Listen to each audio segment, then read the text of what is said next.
Good morning. Welcome to Books at the Bottom of the Stairs. My name's Lorene. Today I'd like to talk to you about a number of booktubers that I watch. Sort of seems, I didn't realize this was a bit of a seasonal thing where you kind of mention other people's names or their channels, and so it was just part of my plan. So I hope you don't think, oh gosh, not the same old, because I'm realizing as I'm writing down the people that I watch, some of them will probably be repeats for you, but I have a couple of gems in here.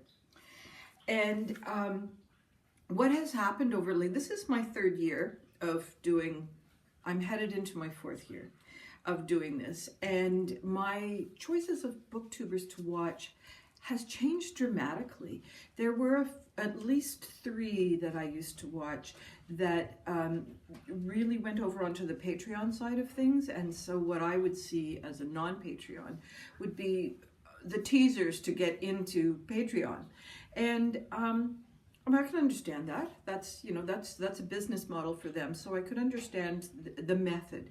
But it left me a little bit high and dry in terms of what I was really enjoying, and so I went out and did a bit more of a search and started to pay attention to other booktubers' recommendations on who they watched. And so over the course of time, I guess I've spread out. And interesting to me, I dropped those original three or four, four for sure, booktubers, not because of who they were or how they did things, but just by becoming more Patreon focused, I felt that they kind of left the room in a way. One of the booktubers from the original group of people that I was watching, I still watch, and that is Russell at Ink and Paper Blog. And he's a really fun guy. He has pretty much the same background and the same approach, and he's, you know what you're going to get when you click onto Russell.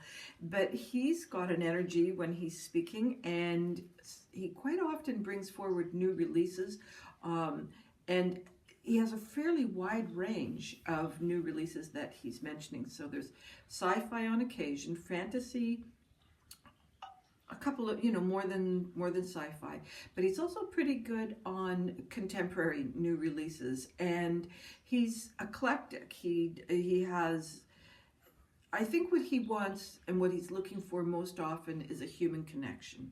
And so he likes to cry.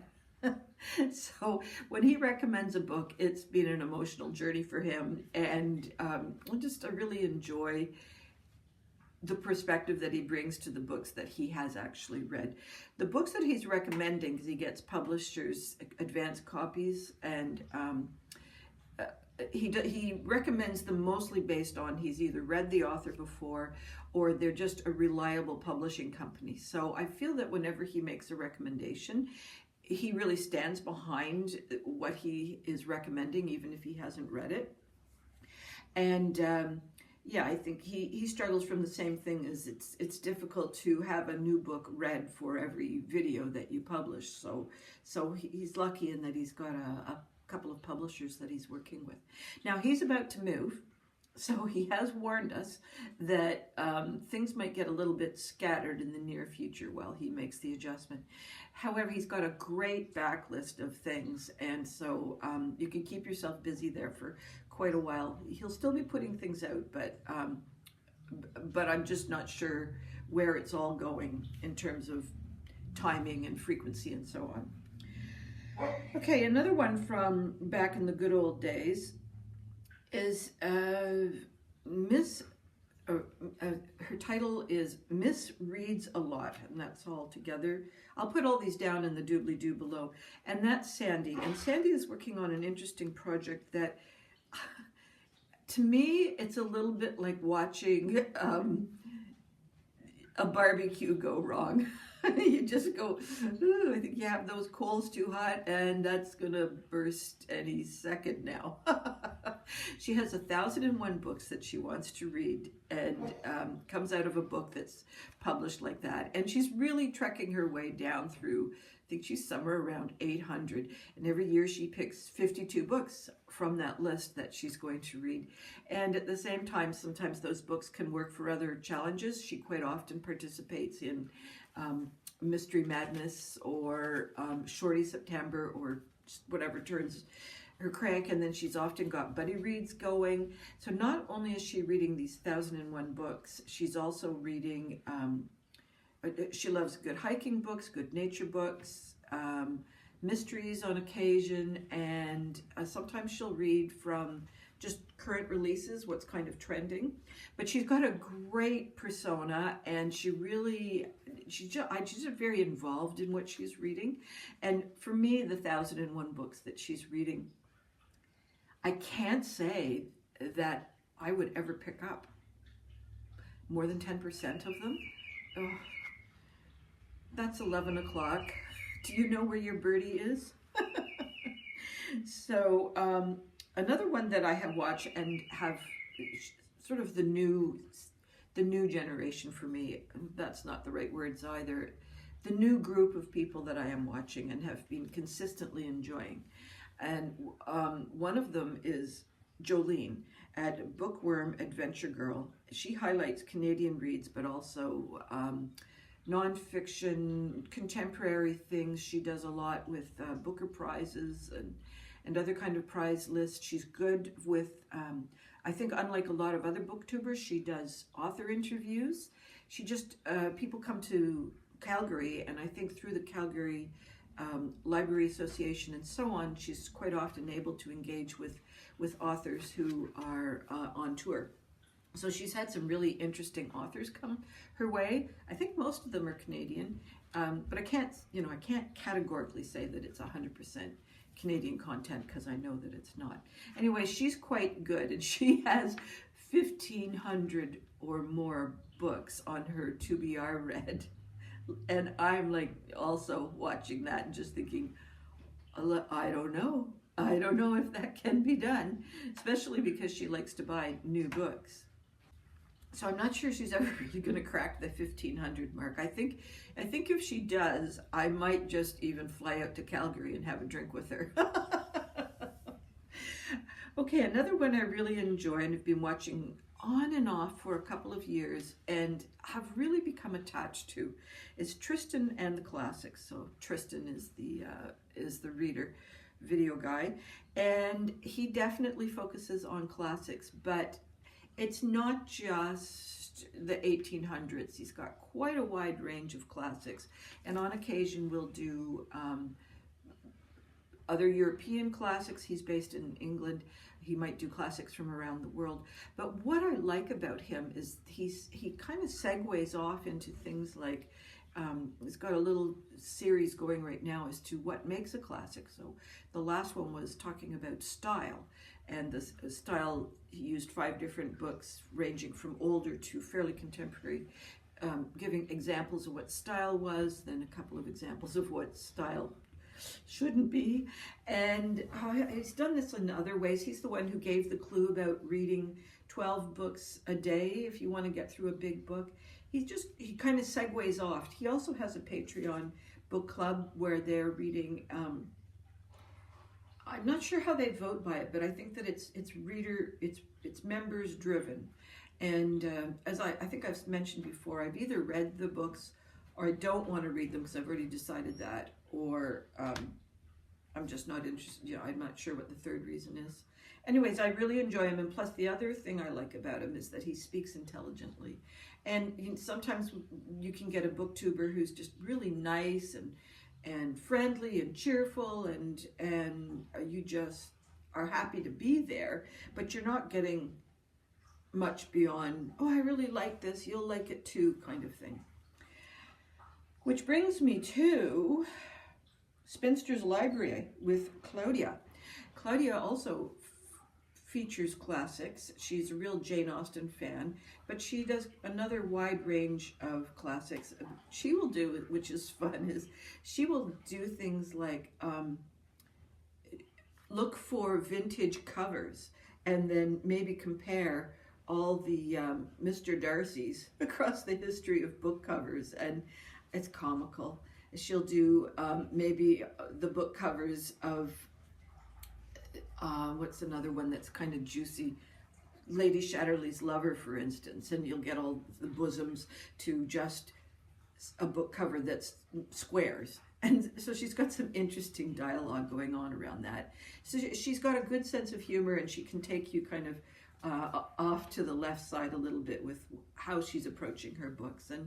And she's just also someone who speaks intelligently and has also a cat. Now, Minerva is the cat that generally shows up and creates havoc. So yeah, I enjoy her. She doesn't do it too often, so when she does, I generally click on it. All the other people, I would say, are fairly reliable, you know, once a week to once every 2 weeks, depending. Whereas some of the other people who are coming next are a little more when they can. So in that group, I have another Canadian booktuber, Bouquins and Books with Elisabeth. She, I believe, is French-Canadian. I'm doing that based entirely on her accent. She could easily be from another part of Canada. The French don't all live in Quebec. And she reads both French and English books. They tend to be contemporary. And she also does nonfiction and mystery. And quite often I shouldn't say quite often, I'm sorry. Every once in a while she's invited to join in with other Canadian booktube projects. And so she's got a nice perspective on what's going on there. One of my all-time favorites, well, let me do Spread Book Joy first. Spread Joy, she's also one of my all-time favorites. That's with Jack. She's from the US, and she quite often does middle grade books or picture books, and they're really thoughtfully done. She's in education and quite often is talking about how a book what would be the appeal of a book towards a child. And so that's more from the teacher's point of view, but she has presented some pretty interesting middle grade books to me, and I'm almost always certain that whatever she's recommending I am going to enjoy. And I can pretty much trust her opinion when it comes to adult books as well. Every once in a while we disagree on a contemporary book, but I think she just tends to be a little more forgiving than me. But she does do adult contemporary and has an interesting look at it, because she quite often does them as a buddy read with a few others of her good friends. And so I feel like we're not really getting just Jack's opinion. We're kind of getting a group's opinion. Every once in a while she dissents from the group, but I think she rounds up her summaries quite nicely. Now, the one that just delights me over and over again is Redhead Reading with Sophie. And she's this lovely young lady who is vivacious and bubbly and kind of wacky. And she's got a lot of little quirky habits, and she likes to read graphic novels with her dad, and her mom and her have a different kind of genre that they like to share. Now, you know, she's not 18. She's definitely, like, she's someone in the working force, but she's just got this energy.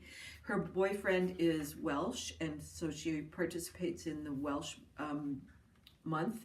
And so we get a really nice range of books, as well as cookbooks, history books, nonfiction, historical fiction, and yeah, I think she's just, every time she presents, she has got a really interesting stack of books.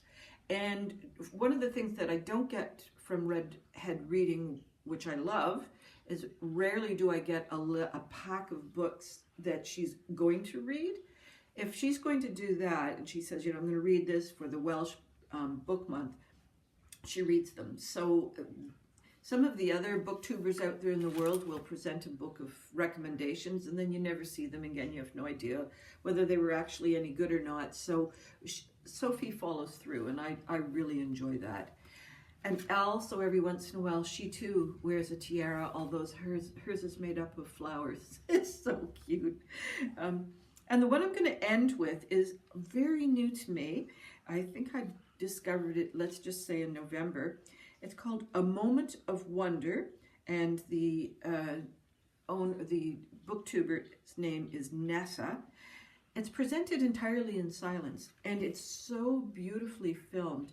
She has got a, like a line underneath of text, which is what she would be speaking, but while she's presenting the books, she brings the book forward, and you can see the title, and then she sets it slightly to the side, and she presents this bakery, coffee shop atmosphere. She's got all these baked goods and a teapot, and she might be serving hot chocolate with the scones, and so you watch her present your drink, because it's all imagination. You can't actually nom on these.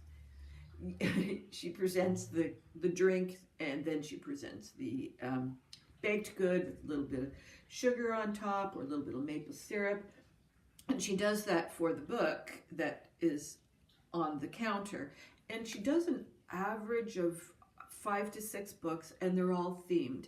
So what I think the one that's come up right now was Cozy Gothic, and there was Flaming Fantasy. So she brings the books together in this bakery thing with a theme, and it's just so quiet and so gentle. And sometimes I'm not even really interested in whatever the genre might be, but I just go for the beautiful background music and her presentation. And I think she's only got about 600.